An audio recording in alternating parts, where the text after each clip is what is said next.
우리 이 시간 앞뒤 옆사람 함께 인사 나누시겠습니다. 주님 안에서 사랑하며 축복합니다. 우리 다시 인사 나누시겠습니다. 이 한 주간도 주님과 동행하여 풍성한 삶을 누리세요.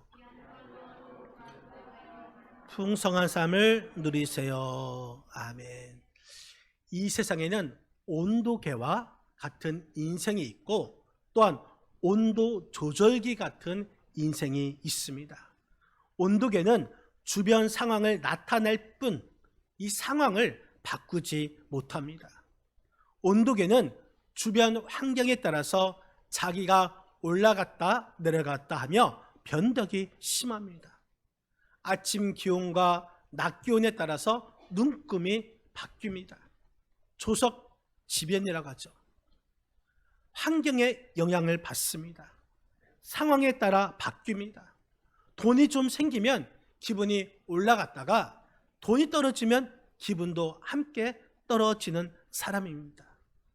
상황에 따라 기분도 달라지는데 신앙인 가운데서도 의외로 이 온도계와 같은 사람이 참 많이 있습니다.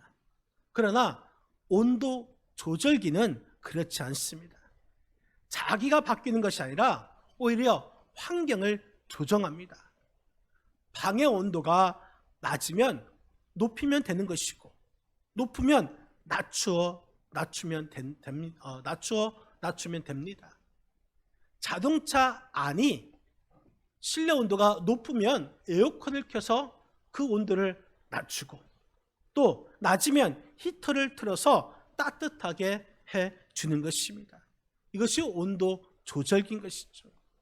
온도계와 같은 신앙으로는 풍성한 삶을 살 수가 없습니다. 조그만 힘든 환경이 다가오면 눈금이 떨어져서 쉽게 지쳐 쓰러져 버립니다. 그러나 온도 조절기 같은 신앙을 가질 때에 어떤 환경도 신앙으로 이겨내면서 오히려 나 한 사람으로 인해서 그 상황을 조정되어 갑니다. 외부의 환경에 지배를 받는 것이 아니라 오히려 환경을 다스려가며 사는 사람, 참으로 멋있는 사람이고 또한 그 사람은 풍성한 삶을 사는 사람입니다. 예수님께서도 우리에게 이러한 풍성한 삶을 주시고자 이 땅에 오셨습니다. 요한복음 10장 10절 말씀, 우리 한번 요한복음 10장 10절을 같이 한번 읽겠습니다. 도둑이 오는 것은 도둑질하고 죽이고 멸망시키려는 것뿐이요 내가 온 것은 양으로 생명을 얻게 하고 더 풍성히 얻게 하려는 것이라. 아멘. 우리 주님은 우리에게 풍성함을 주시고자 이 땅에 오셨습니다. 여러분, 우리가 행복하고 풍성한 삶을 원하십니까? 그러면 우리가 어떻게 해야지 이 풍성한 삶을 살아갈 수 있을까요? 오늘 말씀을 통하여서 말씀을 잘 듣고 그 말씀대로 행함을 통하여서 풍성한 삶을 누리시기를 바랍니다. 우리가 먼저 풍성한 삶을 살기 위해서는 하나님의 말씀에 순종해야 합니다. 오늘 본문 8절 말씀, 우리 8절을 다 같이 합독하시겠습니다. 그러므로 너희는 내가 오늘 너희에게 명하는 모든 명령을 지키라. 그리하면 너희가 강성할 것이요 너희가 건너가 차지할 땅에 들어가서 그것을 차지할 것이며.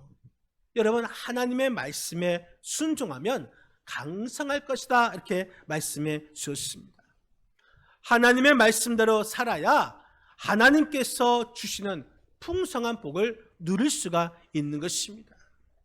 우리가 평안을 누리고 강성해지길 원한다면 하나님의 말씀에 순종해야 하는 것입니다. 하나님은 순종하는 자에게 복을 주십니다. 아브라함이 하나님의 축복을 받을 수 있었던 것은 하나님의 말씀에 전적으로 순종하였기 때문입니다. 하나님께서 아브라함에게 이삭을 주셨습니다. 이삭은 독자입니다. 아브라함에게 있어서 이삭은 전부였습니다. 그런데 하나님께서 전부인 이 이삭을 번제로 드리라 말씀해 주셨습니다. 그때 아브라함은 조금도 주저하지 않고 순종하였습니다. 물론 변명할 수도 있었습니다. 그 말씀에 불순종할 수도 있었습니다. 하지만 아브라함은 무조건 순종하였습니다. 하나님은 이러한 아브라함에게 하늘의 별과 같이 바닷가의 모래와 같이 많은 자손을 약속해 주셨고 내 씨로 말미암아 천하 만민이 복을 받을 것이다 축복하셨습니다. 아브라함이 하나님의 말씀에 순종함을 통해서 풍성한 삶, 복된 사람이 되는 줄 여러분 믿으시길 바랍니다. 우리들도 아브라함처럼 순종하여서 이러한 풍성한 삶을 누려야 할 것입니다. 어느 가정에 딸만 6명인 행복한 가정이 있었습니다. 어느 날 엄마가 친구로부터 예쁜 인형 하나를 선물 받았습니다. 그런데 문제가 생겼습니다. 아이들은 6명이고 인형은 하나라서 누구에게 이 인형을 주어야 할지 난감했습니다. 엄마는 고민 끝에 이렇게 말했습니다. 오늘 제일 말을 잘 듣는 사람에게 이 인형을 줄 거다. 그 말을 듣자 6명의 딸들이 하나같이 소리쳤습니다. 에이, 그러면 아빠 거잖아. 집에 가서 웃으세요. 아이들 보기에는 아빠가 엄마 말을 참 잘 듣는 그러한 사람으로 보인 것입니다. 여러분, 하나님께서도 말 잘 들으면 하나님께서 우리에게 복을 주시는 줄 여러분 믿으시기를 바랍니다. 하나님의 말씀에 순종하면 강성해지고 또한 풍성해지고 또 우리 앞길의 장애물을 없어지게 하는 풍성함의 축복을 받는 저와 여러분의 삶이 되시기를 주님의 이름으로 간절히 축원드립니다. 또 우리가 어떤 삶을 살아야 풍성한 삶을 누릴 수 있을까요? 오늘 본문 13절 말씀, 우리 13절을 같이 한번 13절에서 15절 말씀 같이 한번 읽겠습니다. 내가 오늘 너에게 명하는 내 명령을 너희가 만일 청정하고 너희의 하나님 여호와를 사랑하며 마음을 다하고 뜻을 다하여 섬기면 여호와께서 너희의 땅에 이른비 늦은 비를 적당한 때에 내리시리니 너희가 곡식과 포도주와 기름을 얻을 것이요 또 가축을 위하여 들에 풀이 나게 하시리니 네가 먹고 배부를 것이라. 아멘. 하나님을 사랑해야 풍성한 삶을 살 수가 있습니다. 하나님을 사랑하는 자, 그에게 하나님께서는 풍성한 복을 허락하십니다. 우리가 하나님을 사랑할 때에 하나님께서 어떤 복을 주신다 약속해 주셨습니까?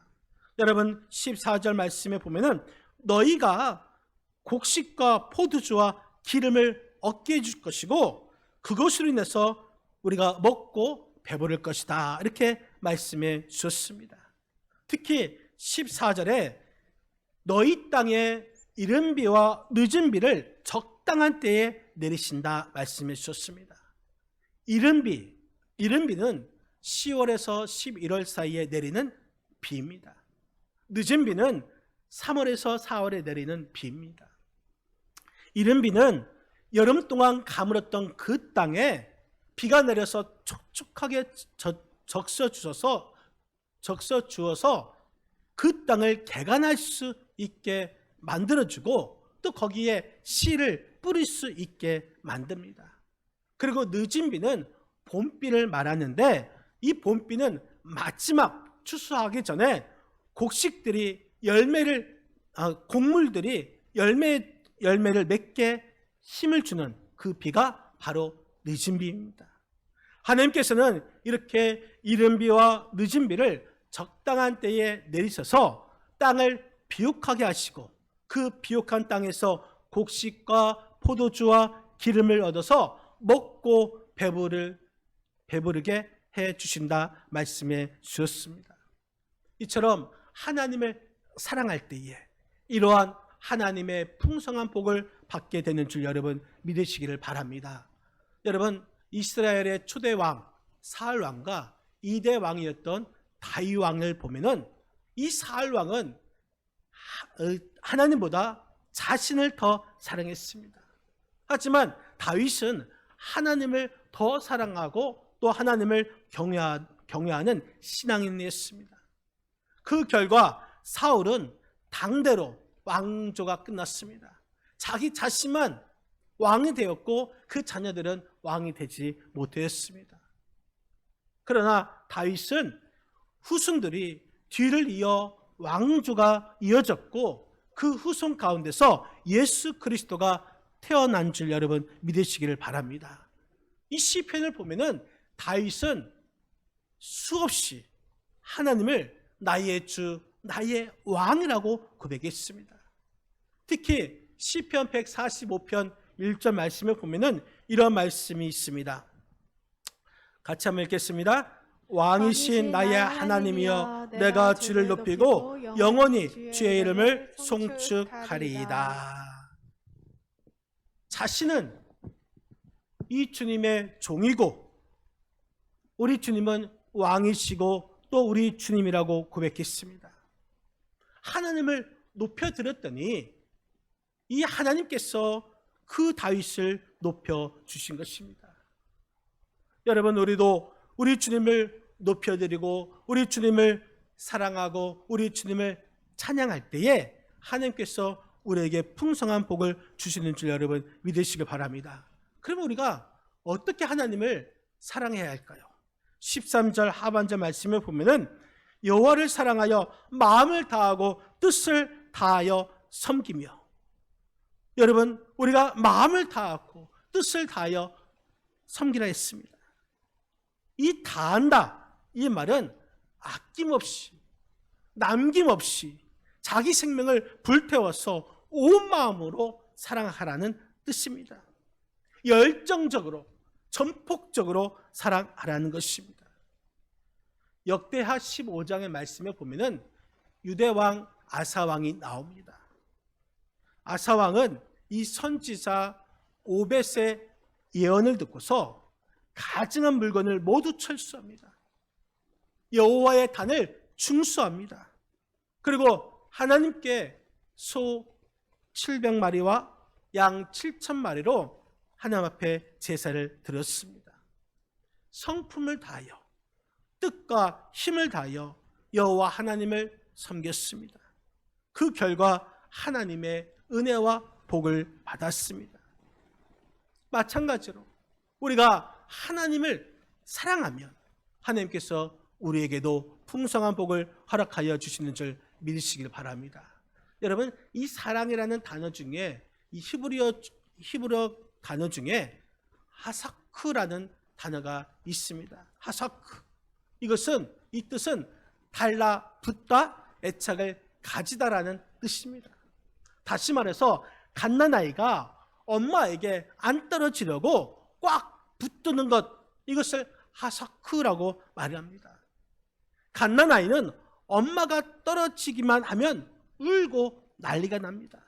어떻게 하든지 엄마에게서 안 떨어지려고 붙들고 발버둥치는 그러한 상태를 하사크라고 말을 합니다. 전적으로 의지하고 매달리는 것, 이것이 바로 하나님을 사랑하는 것입니다. 우리가 진정으로 하나님을 사랑한다면 우리는 하나님을 꽉 달라붙어 있어야 하는 것입니다. 그럴 때 하나님께서 우리에게 풍성한 복을 허락하여 주시는 줄 여러분 믿으시길 바랍니다. 여러분, 독신녀와 또한 결혼한 여자를 생각해 보시기 바랍니다. 과연 둘 중에 누가 더 오래 살까요? 누가 오래 살고 누가 건강할 것 같습니까? 독신녀를 보면은 아이들에게도 시달리지 않습니다. 남편에게도 간섭받지 않습니다. 마음대로 살아갈 수 있습니다. 그런데 통계에 의하면 이 독신녀가 병이 더 많고 수명도 단명한다고 합니다. 그래서 이 천주교의 수녀들이 있잖아요. 이 수녀들이 오래 살지 못한다고 합니다. 전에는 그 수명이 40세라고 합니다. 여러분 왜 그렇습니까? 사랑이 없기 때문에, 가족 간에 사랑이 없기 때문인 것입니다. 사랑하는 성도 여러분, 우리 모두 우리의 영적인 아버지 그 하나님을 우리가 사랑하되 마음을 다해서 사랑하시고 목숨을 다해서 사랑하시고 뜻을 다해서 힘을 다해서 사랑하시길 바랍니다. 열정적으로 사랑하시고 전폭적으로 사랑하시길 바랍니다. 그래서 하나님께서 주시는 풍성한 복을 누리시는 저와 여러분의 삶이 되시기를 주님의 이름으로 간절히 축원드립니다. 또 우리는 어떠한 삶을 살 때 풍성한 삶을 살아갈 수 있을까요? 오늘 본문 16절 17절 말씀, 16절 17절 같이 한번 읽겠습니다. 너희는 스스로 삼가라. 두렵건대 마음에 미혹하여 돌이켜 다른 신들을 섬기며 그것에게 절함으로 여호와께서 너희에게 진노하사 하늘을 닫아 비를 내리지 아니하며 땅에 소산을 내지 않게 하심으로 너희가 여호와께서 주신 아름다운 땅에서 속히 멸망할까 하노라. 아멘. 여러분, 하나님은 우상을 싫어하십니다. 우리 하나님은 우상을 싫어하시기 때문에 우상을 섬기지 않아야 풍성한 삶을 누릴 수가 있습니다. 오늘 말씀에 보면은 하나님은 우상을 섬기는 그 사람들에게 진노하십니다. 그래서 하늘을 닫아 비를 내리지 않게 하신다. 땅이 소산을 내지 않게 하신다 말씀해 주셨습니다. 더 나아가서 우상을 섬기는 그들은 멸망당한다고 말씀해 주셨습니다. 여러분, 솔로몬 왕은 지혜롭습니다. 부귀영화를 누렸습니다. 그런데 이 솔로몬은 많은 후궁들의 꼬임에 넘어가서 우상을 숭배하게 되었고, 그것이 원인이 되어서 그 솔로몬 왕국이 분열됐고, 그의 신하 여로보암이 그 나라를 빼앗아서 북이스라엘 왕이 되는 그런 비운을 겪게 되었습니다. 이처럼 우상을 섬기면 망하는 것입니다. 이스라엘 역대 왕들 중에 하나님보다 우상을 섬기는 그 왕은 다 망했습니다. 그러나 하나님을 잘 섬기는 그 왕들은 번영하였고 평안했습니다. 그렇다면 오늘날 우리의 우상은 무엇입니까? 하나님보다 더 소중하다고 여기는 그것들을 섬길 때에 그것이 바로 우리의 우상이 되는 것입니다. 하나님을 소홀히 여기는 것, 그것이 바로 우상이 되는 것입니다. 그것이 권력일 수도 있고, 그것이 명예일 수도 있고, 그것이 우리의 인기일 수도 있고, 그것이 돈일 수도 있고, 그것이 나의 직장일 수도 있고, 그것이 나의 사랑하는 사람이 될 수도 있는 것입니다. 이 모든 것들은 하나님 다음으로 옮겨 놓아야 하는 것입니다. 우상을 버리고 하나님을 최고로 사랑해야 하나님께서 풍성한 복을 허락하여 주시는 것입니다. 아라비아 속담에 이런 속담이 있습니다. 탐욕과 행복은 한 번도 얼굴을 마주친 적이 없다. 행복과 타락은 서로 마주치지 않는다는 것입니다. 도널드 트럼프 미국 전 대통령이죠. 그가 대통령 되기 전에 얼마나 부자였냐. 하루는 2,900만 달러의 요트를 샀습니다. 그냥 샀습니다. 장난감 하나 사듯이 그 요트를 2,900만 달러, 우리나라 돈으로 300억이 넘는 요트를 하나 산 겁니다. 그 요트는 5층으로 되어 있고 100개의 방이 있고 초대형 냉장고 6대가 있는데 이 냉장고 안에 100명이 무려 3개월 동안 먹을 음식을 저장할 수 있었습니다. 그 안에는 이발소도 있고요, 또 병원도 있고 당구장, 식당, 오락실, 유흥시설이 갖추어져 있습니다. 영화관에는 800개의 영화 필름 도서관이 있었습니다. 그러나 이 배를 사고 난 후 1년 만에 이 도널드 트럼프 전 대통령은 이런 말을 했습니다. 이 배에 있어도 전혀 즐겁지 않다. 여러분, 돈으로 행복을 사려고 했으나 행복은, 기쁨은 그런 데 있지 않다는 것을 우리에게 잘 알려주고 있는 것입니다. 독일의 신학자인 알프레드 델프는 이런 말을 했습니다. 빵은 중요하다. 그러나 자유는 더 중요하다. 그리고 가장 중요한 것은 하나님께 대한 신앙이다. 이렇게 말을 했습니다. 하나님이 없는 자유, 그것은 방종이고 방탕이며 탈선에 이르게 합니다. 하나님께 대한 신앙과 충성은 물질은 선한 물질이 되게 하고, 자유는 참 자유가 되게 하고, 지식을 선하게 만들고, 권력을 봉사의 수단이 되게 하는 것입니다. 그렇기 때문에 가장 중요하고 가장 가치 있고 가장 복된 것은 우리의 신앙, 우리의 믿음, 말씀이라는 것입니다. 여러분, 하나님의 말씀에 순종하고 하나님만 사랑하고 하나님만 섬기면 우리에게는 이러한 풍성한 복을 누리게 되는 줄 여러분 믿으시기를 바랍니다. 옛날 어떤 나라에 왕의 머리를 깎아주는 이발사가 있었습니다. 그는 가난하지만 행복했습니다. 하루는 왕이 그에게 묻습니다. 아니, 어떻게 자네가 늘 행복할 수 있는가? 그 이유가 무엇인가? 이때 이발사의 답변은 이렇습니다. 네, 저는 늘 제 삶에 대해서 만족하기 때문입니다. 왕은 신하들에게 그 이발사에 대해서 말을 해 주었습니다. 그러면서 그 이발사가 어떻게 자기의 삶에 대해서 만족할 수 있는지 그 비결을 알아보도록 했습니다. 그때 한 지혜로운 신하가 이렇게 말합니다. 왕이시여, 아마도 그 이발사는 99의 함정에 걸리지 않았기 때문일 것입니다. 그에게 금화 99냥을 하사해 보십시오. 그러면 그 사람도 달라질 것입니다.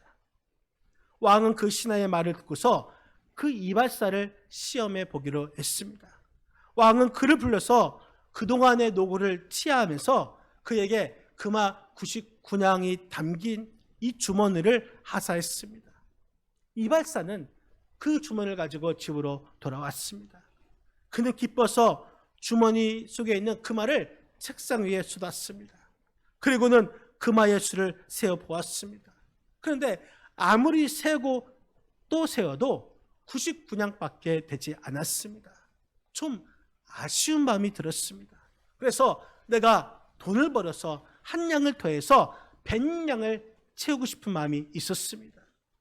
그때부터 이 이발사는 매사에 욕심이 생기고 또 인색해지기 시작했습니다. 먹는 것도 줄였습니다. 그랬더니 그의 마음에서 행복이 사라지기 시작했습니다. 눈에는 핏발이 서기 시작했고 얼굴은 수척해졌습니다. 어깨도 축 처져서 힘이 없어 보였습니다. 결국은 이발사도 99의 덫에 걸리고 만 것입니다. 서커스 하는 사람들은 중심을 잘 잡아야 합니다. 어느 기자가 서커스 하는 사람에게 묻습니다. 이 줄타기에서 떨어지지 않고 줄을 타는 비결이 무엇입니까? 그때 그는 이렇게 말합니다. 앞만 바라볼 것, 중심을 잡을 것, 절대로 나는 떨어지지 않는다는 신념을 가질 것, 또 계속 연습할 것이라고 대답했습니다. 여러분, 중심이 중요한 것입니다. 여러분들은 중심이 무엇입니까? 어느 곳에 중심을 두고 있습니까? 바라기는 하나님께 중심을 두시길 바랍니다. 하나님의 말씀에 중심을 두시고, 그래서 하나님만을 섬기시고 하나님의 말씀에 순종하시고 하나님을 더욱더 사랑하는 그 중심으로 살아가시기를 바랍니다. 우리가 하나님 중심으로 살 때에 하나님의 말씀에 순종하고 하나님을 사랑하고 또 하나님만 섬긴다면 하나님께서 우리에게 풍성한 복을 허락하여 주시는 줄 믿으시기 바랍니다. 하나님만 바라보고 하나님만 순종하고 사랑하고 섬김을 통해서 풍성한 복을 받는 우리 믿음의 권속들이 다 되시기를 주님의 이름으로 간절히 축원드립니다. 우리 이 시간 합심으로 기도하시겠습니다. 기도할 때에 하나님